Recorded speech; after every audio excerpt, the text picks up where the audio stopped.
Rectify చేసుకోవాలి number 1. Number 2 అధ్యక్ష, వారు ఇంకో మంచి మాట అన్నారు. మనకు తాతలు తండ్రులు ఆభరణాలు ఆస్తులు ఇస్తారు, అది అమ్ముకుంటారా అన్నారు.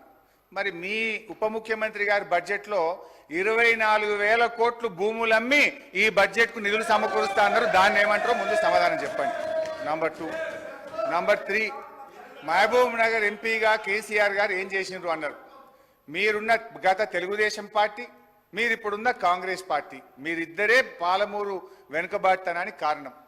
1985లో శంకుస్థాపన చేసిన కల్వకుర్తి, నెట్టంపాడు, భీమా, కోయిల్ సాగర్ 1985 నుంచి 2014 వరకు 29 సంవత్సరాల్లో మీరిచ్చిన ఆయకట్టు కేవలం 26,000 ఎకరాలు.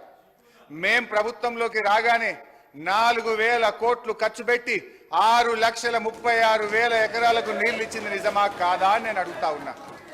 మీరు మీ సోకాల్ తెలుగుదేశం కాంగ్రెస్లు మహబూబ్ నగర్ జిల్లాకు ఒక్క మెడికల్ కాలేజ్ ఇవ్వలేదు. మేము 5 ప్రభుత్వ మెడికల్ కాలేజీలు మహబూబ్ నగర్ జిల్లాలో పెట్టాం. అధ్యక్ష, ఇట్లా మహబూబ్ నగర్కి ఏం చేశామో చర్చ పెడదామంటే రోజు పెట్టండి, నేను డీటెయిల్గా చెప్పడానికి రెడీగా ఉన్నా. అధ్యక్ష, అదేవిధంగా కాళేశ్వరం విషయంలో కూడా నేనేదో 80,000 అన్నారు. ఇరిగేషన్ వైట్ పేపర్ విడుదల చేసిన రోజు ఇక్కడి నుంచే నేను మాట్లాడినా. ఆ రోజు 94,000 చెప్పినా, ఈ రోజు 94,000 చెప్పినా మీరు సరిగా గుర్తుపెట్టుకోక సభను తప్పుదో పట్టించారు. ఇకపోతే ఇంకా చాలా విషయాలు అడిగారు, ఆయనకు అన్నిటికీ సమాధానం చెప్పగలుగుతా. బతుకమ్మ చీరల విషయంలో మహిళల్ని అవమానపరిచే విధంగా ముఖ్యమంత్రి గారు మాట్లాడారు. ఆయన వెంటనే క్షమాపణ చెప్పాలి, లేదా దాన్ని సభ రికార్డ్స్ నుంచి తొలగించాలని చెప్పి నేను కోరుతా ఉన్నా. అధ్యక్ష, నేను ముఖ్యమంత్రి గారు చాలాసేపు చెప్పింది కానీ నేను పోతే నా సబ్జెక్ట్ డీవియేట్ అవుతుందని నేను అందులోకి డీటెయిల్గా పోతలేను. బట్ ఎప్పుడైనా డిస్కషన్ పెట్టండి, I'm ready to answer any question. అధ్యక్ష, ఇట్లా అప్పులు ఆస్తుల గురించి మాట్లాడే క్రమంలో ఈరోజు మెడికల్ కాలేజీలు కానీ, నర్సింగ్ కాలేజీలు కానీ, మీరు కూర్చుంటున్న సచివాలయం కానీ, అప్పుడప్పుడు మీరు రివ్యూకు పోతున్నటువంటి పోలీస్ కమాండ్ కంట్రోల్ రూమ్ కానీ, అదేవిధంగా గురుకులాలు కానీ, ఇట్లా రైతు వేదికలు కానీ, ఎన్నో ప్రగతి భవన్ కానీ, ఇవాళ మా బట్టెన్ ఉంటున్న ప్రగతి భవన్ కానీ, ఇట్లా ఎన్నో ఆస్తుల కల్పన కూడా చేశాం. అందువల్ల దయచేసి ఎప్పుడు ఒక ప్రభుత్వం మీద, గత ప్రభుత్వం మీద దుమ్మెత్తడం మాని మీరేం చేస్తారో చెప్పండి. అదేవిధంగా అప్పుల విషయంలో క్లారిఫై చేశాం. ఇక భవిష్యత్తులో అనవసరంగా తప్పుడు ప్రచారం, గోబల్స్ ప్రచారం మానుకోవాలని చెప్పి నేను కోరుతూ అధ్యక్ష, ఇకపోతే గ్యారంటీలు, 6 గ్యారంటీలు. ఈ 6 గ్యారంటీల విషయానికి వస్తే అధ్యక్ష, ప్రముఖ తత్వవేత్త మార్టిన్ లూథర్ కింగ్ ఒక మాట అన్నారు అధ్యక్ష, each betrayal begins with a trust. ప్రతి ద్రోహం కూడా నమ్మకంతోనే పుడుతుందని అన్నారు. ఈ కొటేషన్ ఈ ప్రభుత్వానికి సరిగ్గా సరిపోతుంది అధ్యక్ష. ఈ ప్రభుత్వం తమ మొదటి వాగ్దానానికి మొదటి అసెంబ్లీ సమావేశంలోనే తిలోదొక్కిచ్చారు అధ్యక్ష. నమ్మక ద్రోహాల పరంపరకు నాంది పలికింది. I'm sorry to say, but unfortunately this shows the original attitude of this Congress government. అభయహస్తం పేరిట మేనిఫెస్టో రూపొందించారు. అందులో 6 గ్యారంటీలను ప్రముఖంగా ప్రస్తావించారు. మేనిఫెస్టోలో ఉన్న వాగ్దానాల మీద విశ్వాసం కల్పించడం కోసం మరో వాగ్దానం చేశారు. 100 రోజుల్లో 6 గ్యారంటీలు అమలు చేస్తామని హామీకి మొదటి అసెంబ్లీ సమావేశాల్లోనే చట్టబద్ధత కల్పిస్తామని వీరి జాతీయ నాయకులు పండిట్ జవహర్లాల్ నెహ్రూ గారి మునిమనుమడు, ఇందిరాగాంధీ గారి మనుమడు, రాజీవ్ సోనియా గాంధీల సుపుత్రుడు, ఏఐసిసి మాజీ అధ్యక్షుడు, ప్రస్తుత పార్లమెంట్ ప్రతిపక్ష నాయకులు రాహుల్ గాంధీ గారి చేత భూమి ఆకాశాలు దద్దరిల్లే విధంగా ఎలక్షన్లలో ప్రచారం చేశారు.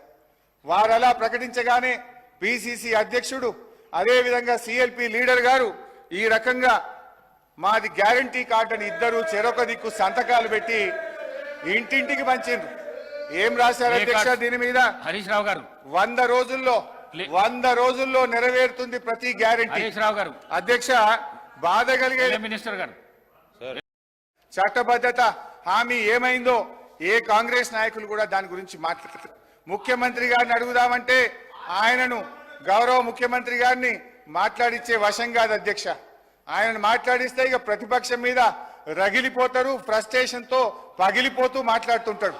ఆయన మాటలు ఎట్లుంటాయంటే అధ్యక్ష, ఆయన మాటలు పేగులు మెడలేసుకుంటా, కనుగుడ్లతో గోటీలాడతా, లాగుల తొండలు జొర్రగొడతా, పండబెట్టి తొక్కుతా, గోల్చి ఊడగొడతా, లాగులు ఊడగొడతా అంటూ రాక్షస భాషలో చెలరేగిపోతుంటే పాపం సామాన్య ప్రజలు ఈ ముఖ్యమంత్రి గారిని చట్టబద్ధత ఏమైంది, 6 గ్యారెంటీలు ఏమైందని అడిగే ధైర్యం ఉంటుందా అధ్యక్ష? అధ్యక్ష గారు మాట్లాడండి. ఇది నేను మాట్లాడలేను, గౌరవ సభానాయకుడు అన్న మాటలే యాద్ చేసిన. బడ్జెట్ ఉన్నదా అది? అయితే అధ్యక్ష, ఓకే అధ్యక్ష, ప్లీజ్ అధ్యక్ష.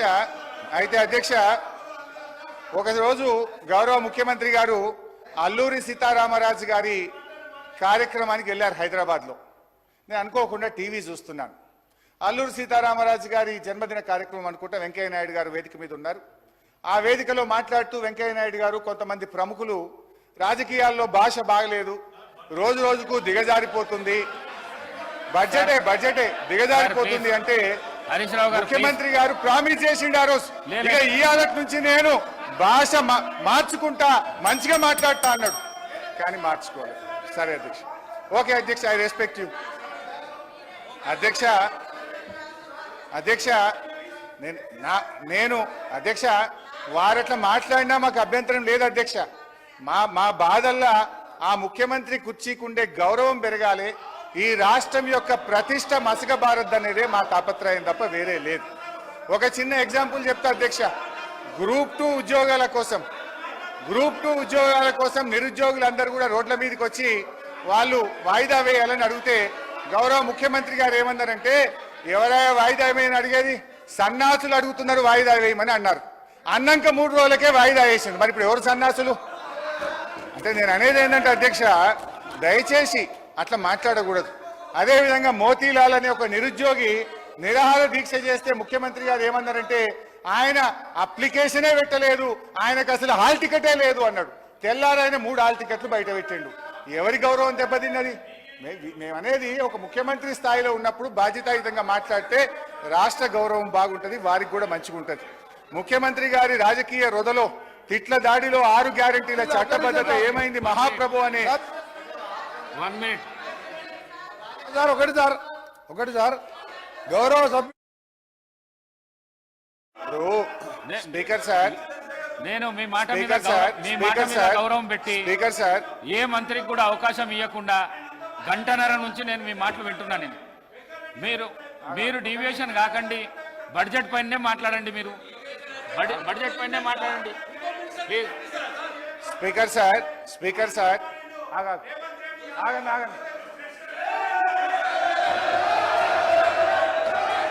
స్పీకర్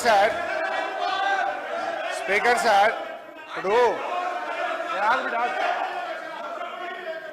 గంటన్నర అంటున్నారు. గంటన్నరలో ముఖ్యమంత్రి గారు, ఉప ముఖ్యమంత్రి గారు, శ్రీధర్ బాబు గారు, జూపల్లి గారు, కోమటిరెడ్డి గారు, 5 మంత్రులు మనిషికి 3 సార్లు లేస్తే ఇక నేను గంటన్నరలో నేను ఏం మాట్లాడినట్టు?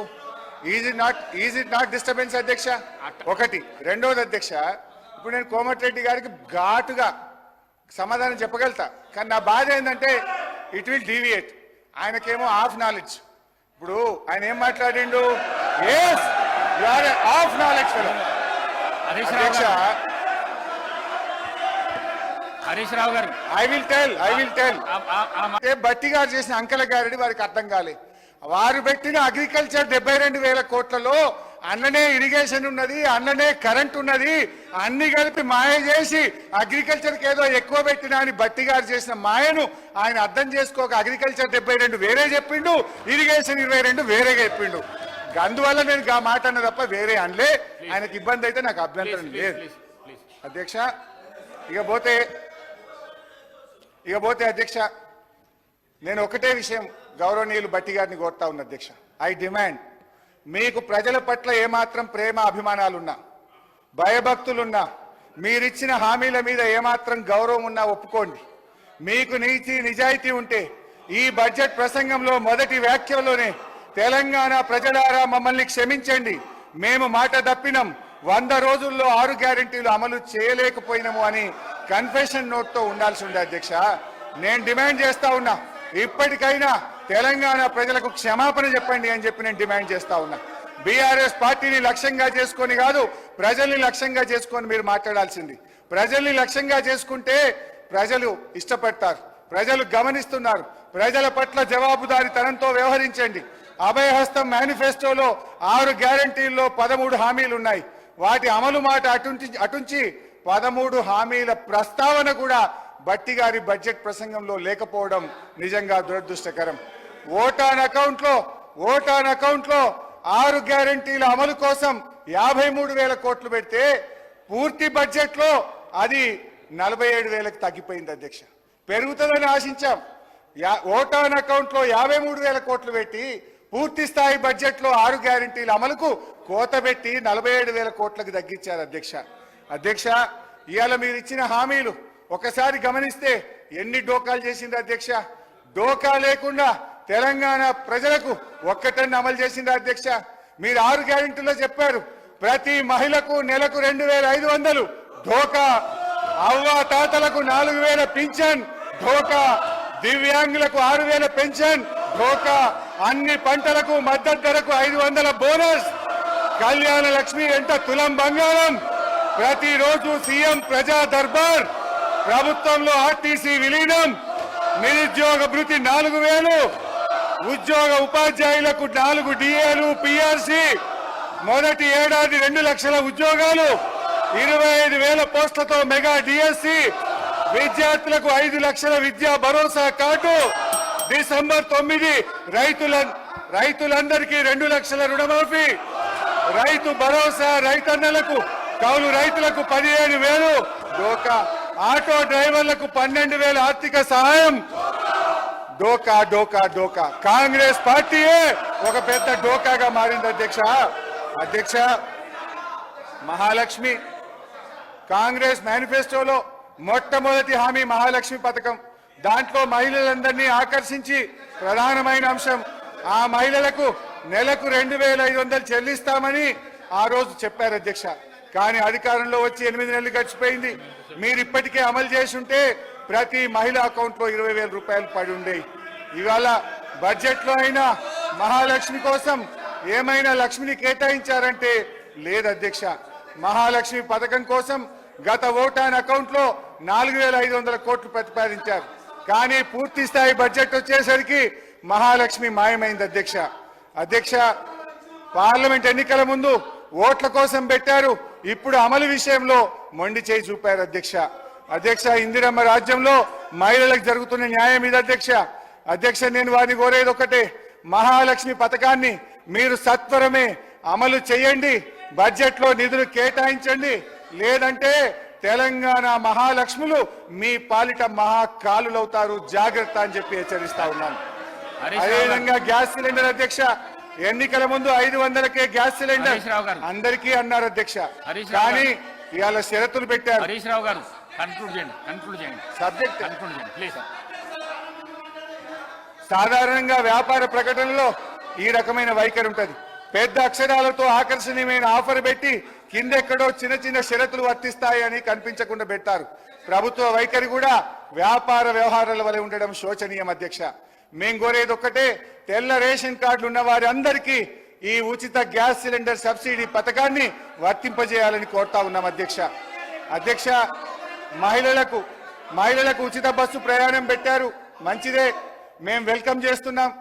మంచి చెప్తున్నా, కూసో అన్న, మిమ్మల్ని మెచ్చుకుంటున్నా. కానీ బస్సులు సరిపోక ప్రజలు నానా యాత్రలు పెడుతున్నారు. బస్సులో స్థలం సరిపోక గొడవలు పడుతున్నారు, కొట్టుకుంటున్నారు. విద్యార్థులు ప్రమాదకరంగా ఫుట్బోర్డ్ ప్రయాణాలు చేస్తున్నారు. అందువల్ల దయచేసి కొత్త బస్సులు కొనండి, బస్సుల సంఖ్య పెంచండి. ఎక్కడైతే 1,500 గ్రామాలకు బస్సులు లేవో వాటికి బస్సులు వేయాలని చెప్పి మీ ద్వారా ప్రభుత్వానికి విజ్ఞప్తి చేస్తున్నాను అధ్యక్ష. రైతు భరోసా, దయచేసి రైతు భరోసాను వానకాలం పంట కాలానికంటే ముందు ఇవ్వాలి, ఆలస్యమైతుంది. తొందరగా రైతు భరోసాను అందించాలని కోరుతున్నాను. వ్యవసాయ కూలీలకు 12,000 ఇస్తామని బడ్జెట్ లో చెప్పారు. ఈ రాష్ట్రంలో 52 లక్షల మంది ఎన్ఆర్ఈజీఎస్ లో నమోదు చేసుకున్నటువంటి కూలీలు ఉన్నారు. మొత్తం 52 లక్షల మందికి నెలకు 12,000 చొప్పున, సంవత్సరానికి 12,000 చొప్పున వారందరికీ ఇవ్వాలి. కోతలు షరతులు పెట్టొద్దని మీ ద్వారా ప్రభుత్వాన్ని కోరుతా ఉన్నాం అధ్యక్ష.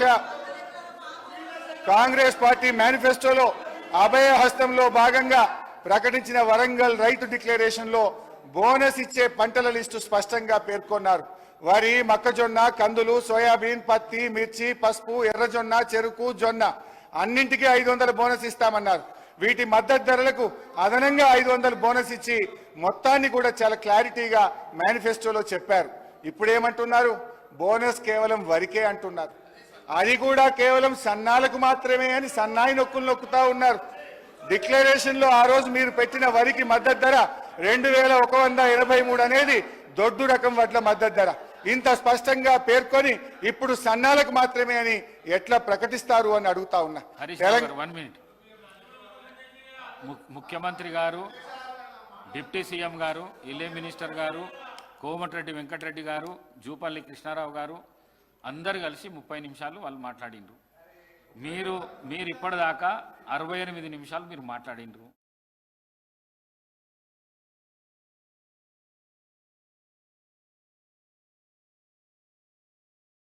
శాసనసభలో చాలా ముఖ్యమైనది అధ్యక్ష.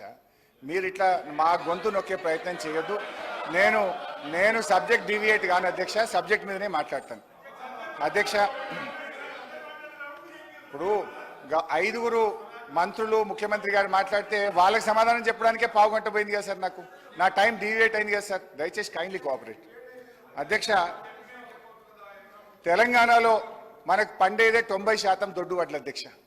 అంటే 90% దొడ్డు వడ్లకు మీరు బోనస్ ఇయ్యమంటే అసలు ఆ 10% కూడా ఎందుకు వేస్తారు అధ్యక్ష?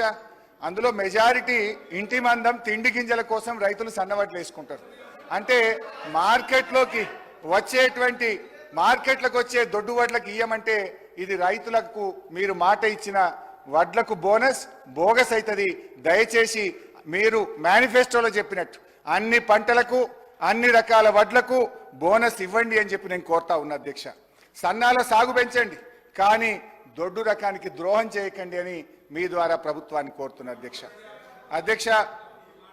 గృహజ్యోతి ప్రారంభమైంది, సంతోషం, ఐ అప్రిషియేట్.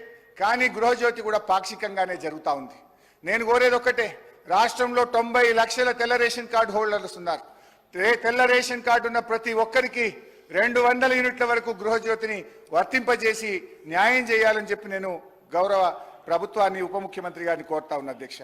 ఇకపోతే యువ వికాసం 5వ గ్యారంటీ. యువ వికాసం కింద విద్యార్థులకు 5 లక్షల విద్యా భరోసా కార్డు అన్నారు అధ్యక్ష. ఆ కార్డు ఉంటే ఫీజులే కట్టవలసిన అవసరం లేదన్నారు అధ్యక్ష. ఇప్పటి వరకు కార్డు లేదు, కాకరకాయ లేదు అధ్యక్ష. ఆ ఊసే ఎత్తుతలేరు. యువ వికాసం కోసం మరో మోసం కాకూడదని ఈ యువ వికాసాన్ని వెంటనే ఈ ప్రభుత్వం ప్రారంభించేలేగా మరి ఆ భగవంతుని నేను ప్రార్థిస్తా ఉన్నా అధ్యక్ష. 6వ గ్యారంటీ అధ్యక్ష. ఈ బడ్జెట్ లో కనీస ప్రస్తావన లేని గ్యారంటీ చేయూత అనే గ్యారంటీ. ఎన్నికల సభల్లో గౌరవ ముఖ్యమంత్రి గారు ఎంత గొప్పగా చెప్పిండు అధ్యక్ష. అవాని పింఛన్ ఎంత? 2000. ఇగో డిసెంబర్ 9 నాడు ఇందిరమ్మ రాజ్యం వస్తుంది, నీకు 4000 రూపాయలు పడతాయి డిసెంబర్లా. నీ మన్మడొచ్చి పెట్రోల్ కో డీజిల్ కో 500 1000 నీ కాళ్ళొత్తుతాడు అన్నాడు ఈ ముఖ్యమంత్రి. మరి ఆ ముఖ్యమంత్రి మాటలు నమ్మి మురిసిపోయి కాంగ్రెస్ పార్టీకి ఓటేసి అవకాశం ఇవ్వండి మాకు అధ్యక్ష. గత హరీష్ రావు గారు మాట్లాడేది శుద్ధ తప్పు. మీకు మళ్ళీ హరీష్ రావు గారు మీకు మళ్ళీ విన్నపిస్తున్నా, మీకు మళ్ళీ విన్నపం చేస్తా ఉన్నా నేను. మీరు డిబేట్ కాకండి. డిబేట్ అయితే అక్కడి నుంచి ఈ విధంగా వస్తాయి. డిబేట్ కాకండి. Thank you sir. నేను ఎక్కడ డిబేట్ కాలేదు అధ్యక్ష. 6 గ్యారంటీల్లో 100 రోజుల్లో అమలు చేస్తామని బాండ్ పేపర్ మీద రాసిచ్చిన చేయూత పథకం గురించి మాట్లాడిన తప్ప I did not deviate. I restrain to my subject sir అధ్యక్ష. అయితే ఇప్పుడు ఏం జరుగుతుంది అధ్యక్ష? పోస్ట్ ఆఫీస్ దగ్గర, బ్యాంకు దగ్గరికి వచ్చి అవ్వాతాతలు మా 4000 ఎప్పుడు పడుతున్నాయి బిడ్డ అని ఎంతో ఆర్తితో ఆవేదనతో అడుగుతున్నారు. దివ్యాంగ సోదర సోదరీమణులు దీనంగా ఎదురు చూస్తున్నారు. ఒంటరి మహిళలు కంట నీరు పెట్టుకుంటున్నారు. వితంతువులు, డయాలిసిస్ పేషెంట్లు, బోధకాలు బాధితులు, నేతన్నలు, గీతన్నలు 4000 పింఛన్ ఎప్పుడొస్తుందా అని కళ్ళు కాయలు చేసుకొని చూస్తున్నారు అధ్యక్ష. ఇవాళ పరిస్థితి ఏంటంటే అధ్యక్ష, 4000 మాట దేవుడు ఎరుగు, ఆ ఇచ్చే 2000 కూడా చక్కగా వస్తలేదు అధ్యక్ష. మే నెల పెన్షన్, జూన్ నెల పెన్షన్, 2 నెలల పెన్షన్ ఈ రోజు వరకు పెండింగ్ ఉన్నది. ఇవాళ 27వ తారీఖు అధ్యక్ష. రామ్మోహన్ రెడ్డి గారు. అధ్యక్ష అధ్యక్ష అధ్యక్ష అధ్యక్ష మేమనేది ఒకటే అధ్యక్ష, ఇప్పటికైనా 4000 పెన్షన్ ఇవ్వండి, పెండింగ్ లో ఉన్న 2 నెలల పెన్షన్లు కూడా 2,000 వెంటనే రిలీజ్ చేసి వారికి ఆదుకోవాలని చెప్పి మీ ద్వారా విజ్ఞప్తి చేస్తున్నా అధ్యక్ష. ఈ విషయంలో ఏం చెప్పాలని బాగా ఆలోచించాను అధ్యక్ష. బడ్జెట్ ప్రసంగంలో బట్టి గారు ఒక మాట అన్నారు. బడ్జెట్ ప్రసంగంలో బట్టి గారు ఏమన్నారంటే చేతగానమ్మకు మాటలు ఎక్కువ. హరీష్ రావు గారు సీతక్క చాలా చెప్పండి. ఎంతసేపు మాయి చెప్పే ప్రయత్నం చేస్తున్నారు. మేము సరిగా చేయలేదు కనుకనే మమ్మల్ని ప్రతిపక్షంలో కూర్చోబెట్టారు. రేపు మీరు కూడా ఇడికి వస్తారా? మరి రాండి, మీరు అదే తప్పు చేస్తే మీరు ఇడికి వస్తారు, మేము ఆడికి వస్తాం. అధ్యక్ష సరే, సీతక్క గారితో నా మనవి, అక్క రివ్యూ చేసుకోండి. మే జూన్ నెలల పెన్షన్ రాలేదు, ఇప్పుడు జూలై నెల 27వ తారీఖు, 3 రోజులు అయితే ఆగస్టు వస్తుంది, 3 నెలల పెన్షన్ పెండింగ్ అవుతుంది. నేను ఊర్లకు పోయి డైరెక్ట్గా పెన్షనర్లతో మాట్లాడి చెప్తున్నా. ఇవాళ ఉదయం అసెంబ్లీలో మాట్లాడితే కనుక నా కాన్స్టిట్యున్సీకి ఫోన్ చేసి పెన్షనర్ని అడిగి తెలుసుకొని 1-2 సార్లు క్రాస్ చెక్ చేసుకొని మాట్లాడతా. నేను అట్లా తొందరపడి మాట్లాడాను. 2 months పెండింగ్ ఉంది, 3rd month కాబోతుంది. సరే అయితే సార్, ఇప్పుడు బడ్జెట్ ప్రసంగంలో బట్టి గారు అన్నట్టు చేతగానమ్మకు మాటలు ఎక్కువ అనే మాట ఇది మాకు కాదు, ఆప్ట్గా కాంగ్రెస్ పార్టీకి మీకే వర్తిస్తాయి. అధ్యక్ష, మొత్తం మీద వీళ్ళ స్ట్రాటజీ ఏమిటంటే ఎన్నికలప్పుడు బజాయించు హామీల డంక అమలు చేయకుండా ఉండేందుకు వెతకాలే ఏదో ఒక వంక. ఇది వీళ్ళ స్ట్రాటజీ అధ్యక్ష. ఇకపోతే మేనిఫెస్టోలో మొదటి పేజీ చాప్టర్ 1 మొదటి లైన్లో వీళ్ళు చెప్పింది ఏంటంటే పూర్తి స్థాయి ప్రజాస్వామిక పరిపాలన అందిస్తామన్నారు. అంటే ప్రజలకు భావ ప్రకటన స్వేచ్ఛకు, నిరసన తెలియజేసే హక్కుకు హామీ పడతామని కదా అధ్యక్ష. కానీ వాస్తవంలో ఏం జరుగుతుంది అధ్యక్ష? City central library, Rahul Gandhi గారు సిటీ సెంట్రల్ లైబ్రరీకి పోయి ఎన్నికల ముందు మెట్ల మీద కూర్చొని మీకు 2 లక్షల ఉద్యోగాలు ఇస్తామని, మీకు జాబ్ క్యాలెండర్ ఇస్తామని స్వయంగా ఆయన హామీ ఇస్తే జరిగింది ఏంది అధ్యక్ష? ఇవాళ మొన్న సిటీ సెంట్రల్ లైబ్రరీలో పరీక్షల కోసం విద్యార్థులు చదువుకుంటే అక్రమంగా పోలీసులు చొరబడి గేట్లకు తాళాలేసి విద్యార్థులను నిర్బంధించి లాఠీలతో వీరంగం చేసి చిట్ల కొట్టారు అధ్యక్ష. హరీష్ రావు గారు, మీ సభ్యుల దగ్గర ఉన్న ప్లే కార్డ్స్ బయటికి పంపిస్తేనే సభ నడిపిస్తా, లేకుంటే నడిపియా.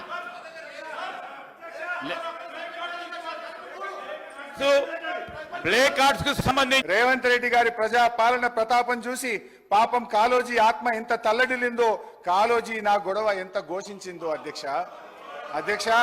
నడి రోడ్డు మీద నిరుద్యోగులపై లాఠీలు జులిపించడమే మీరు చెప్పిన పూర్తి స్థాయి ప్రజాస్వామ్యమా? ఆర్ట్స్ కాలేజీలో జరుగుతున్న లాఠీ చార్జీని చిత్రీకరిస్తున్న జర్నలిస్టును అసభ్య పదజాలంతో బూతులు తిట్టి కొట్టడమేనా కాంగ్రెస్ మార్కు ప్రజాపాలన? అంగన్వాడీలను, ఆశా వర్కర్లను తమ డిమాండ్ల సాధన కోసం రోడ్డెక్కితే అణచివేత, ప్రతిపక్ష కార్యకర్తలపై ప్రతీకార దాడులు. మొత్తం మీద కాంగ్రెస్ పార్టీ తెచ్చిన మార్పు ఎట్లా ఉందంటే విద్యార్థినీలకు ఇస్తామన్న స్కూటీలలో లేదు, పోలీసులు విచ్చలవిడిగా ప్రయోగిస్తున్న లాఠీలా ఉంది అధ్యక్ష. హరీష్ రావు గారు కన్క్లూడ్ చేయండి, టైం అయిపోయింది, కన్క్లూడ్ చేయండి సార్. అట్లా కాదు సార్, ప్లీజ్ 15 నిమిషాలు అధ్యక్ష. ఈ ప్రభుత్వంలో లా అండ్ ఆర్డర్ ఎంత ఘోరంగా దెబ్బతిన్నదో, ఎందుకంటే హోంమంత్రిగా కూడా ముఖ్యమంత్రి గారే ఉన్నారు, మరి ఇవాళ ఆర్థిక మంత్రి గారు కూడా సమాధానంలో చెప్పాలి. ఈ ప్రభుత్వం వచ్చిన 8 నెలల కాలంలో లా అండ్ ఆర్డర్ బాగా దెబ్బతిన్నది అధ్యక్ష. మర్డర్లు ఈ ప్రభుత్వం వచ్చిన తర్వాత మన ఈ 8 నెలల కాలంలో 500 మర్డర్లు జరిగినాయి అధ్యక్ష. Dacoities 60, robberies 400, theft cases 10,000, rape cases 1800 rape కేసులు అయినాయి అధ్యక్ష. పోయిన జూన్ నెలలో ఒక్కటే జూన్ నెలలో ఒక హైదరాబాద్ నగరంలో 28. సార్ నేను దయచేసి సార్ నేను రాష్ట్ర ప్రయోజనాలు దృష్టిలో పెట్టుకొని మాట్లాడుతున్నాను. ఈరోజు ఈ ప్రభుత్వం వచ్చిన 8 నెలల కాలంలో 1,00,000కు పైగా ఎక్కువ కేసులు నమోదైనాయి అధ్యక్ష. ఈ మధ్య ఒక అమ్మాయి పోలీస్ స్టేషన్ కోసం, ఒక ఆడబిడ్డ ఆటో ఎక్కి పోలీస్ కంప్లైంట్ ఇవ్వడానికి పోతే ఆ ఆటో వాళ్ళు కారులో ఎక్కించి గ్యాంగ్ రేప్ చేశారు అధ్యక్ష. అంటే హైదరాబాద్ నగరంలో ఇలాంటి పరిస్థితి ఉంటే మన నగరం యొక్క ప్రతిష్ట దెబ్బతింటది. దయచేసి ఆలోచించండి. నేను ఇంకో మంచి ఎగ్జాంపుల్ కూడా చెప్పాలనుకుంటున్నా అధ్యక్ష, ఒక్క నిమిషం. ఈ మధ్య ఒక మంత్రి గారు, నేను పేరు చెప్పను కానీ, ఒక మంత్రి గారు రాత్రి 10:30-11 గంటలకు వారి బిడ్డ ఐస్ క్రీమ్ తినాలనుకుంటే మంత్రి గారు వారి బిడ్డ ఐస్ క్రీమ్ కొనుక్కుందామని హైదరాబాద్లో బయటకు పోయిందట. బయటకు పోయి ఐస్ క్రీమ్ కొనుక్కుందామని తిరిగితే ఏడ చూసినా షాపులు బంద్ ఉన్నాయట హైదరాబాద్లో. అన్ని షాపులు బంద్ ఉంటే తిరగంగా రోడ్డు మీద ఒక ఉత్తరప్రదేశ్ ఆయన అదే చిన్న బండి ఐస్ క్రీమ్ బండి పోతుంటే ఆడ ఆపుకొని ఐస్ క్రీమ్ కొనుక్కొని ఏమైంది ఆయన దుకాణాలు బంద్ ఉన్నాయంటే, ఈ గవర్నమెంట్ వచ్చినాక ఏమైందో ఏమో మేడం, ఏమైందో ఏమో పోలీసు వాళ్ళు లాఠీ చార్జీలు చేస్తున్నారు, 10కే దుకాణాలు బంద్ చేస్తున్నారని ఆ మంత్రి గారికి ఆ ఐస్ క్రీమ్ బండి ఆయన చెప్పిండట. ఈ విషయం ఆ మంత్రి గారు ఒక వీడియో కాన్ఫరెన్స్ లో డైరెక్ట్ ముఖ్యమంత్రి గారు చెప్తే రాష్ట్రంలోని ఆఫీసర్లు అందరూ విన్నారా మా వీడియో కాన్ఫరెన్స్ లో? అన్నా మన గవర్నమెంట్ వచ్చినాక పోలీసు వాళ్ళు ఎటువంటి అటే కొడుతున్నట రోడ్ల మీద, 10కే దుకాణాలు బంద్ చేస్తుందని అనే పరిస్థితి వచ్చింది. సో నేను అనేది ఏంటంటే, దయచేసి లా అండ్ ఆర్డర్ అనేది రాష్ట్రానికి చాలా ముఖ్యం. పెట్టుబడులు రావాలన్నా, ఉద్యోగాల కల్పన జరగాలన్నా లా అండ్ ఆర్డర్ చాలా దెబ్బతింటున్నది. చాలా డీటెయిల్స్ ఉన్నాయి, మళ్ళీ నేను సబ్జెక్ట్ మీద లా అండ్ ఆర్డర్ లో మాట్లాడతాను. దయచేసి కన్క్లూడ్ చేయండి. నేను మైక్ కట్ చేస్తే మర్యాదగా ఉండదు. కన్క్లూడ్ చేయండి ప్లీజ్. దయచేసి లా అండ్ ఆర్డర్ మీద దృష్టి పెట్టండి. మరి జరుగుతున్న మర్డర్లు, రేపులు, రాబరీలు 1,00,000కు పైగా 8 నెలల కాలంలో ఈ రాష్ట్రంలో కేసులైనాయి. దాన్ని సమీక్ష చేయాలని మీ ద్వారా ప్రభుత్వాన్ని కోరుతున్నా. వీలైతే వివరాలు ఇవ్వండి అధ్యక్ష. ఇకపోతే సరే, ఇవన్నీ చాలా విషయాలు ఉన్నాయి. ఈ ప్రజాపాలన గురించి ఏం చెప్పారు అధ్యక్ష? వాళ్ళు గతంలో రాహుల్ గాంధీ గారు కూడా చెప్పినారు, ప్రజా దర్బార్ మే హర్ దిన్ జనతా సే హమారా చీఫ్ మినిస్టర్ మిలింగే అని చెప్పారు. కానీ ప్రజాపాలన ముఖ్యమంత్రి గారు, నేను ప్రమాణ స్వీకారం చేస్తున్నా, ఇనుప కంచెలని వడగొడుతున్నా, ఇక రేపటి నుంచి పోతున్నాను ఒక్కనాడు పోయింది ముఖ్యమంత్రి గారు. తర్వాత ముఖ్యమంత్రి గారి నుంచి మంత్రులకు పోయింది, మంత్రుల నుంచి ఐఏఎస్. రామ్మోహన్ రెడ్డి గారు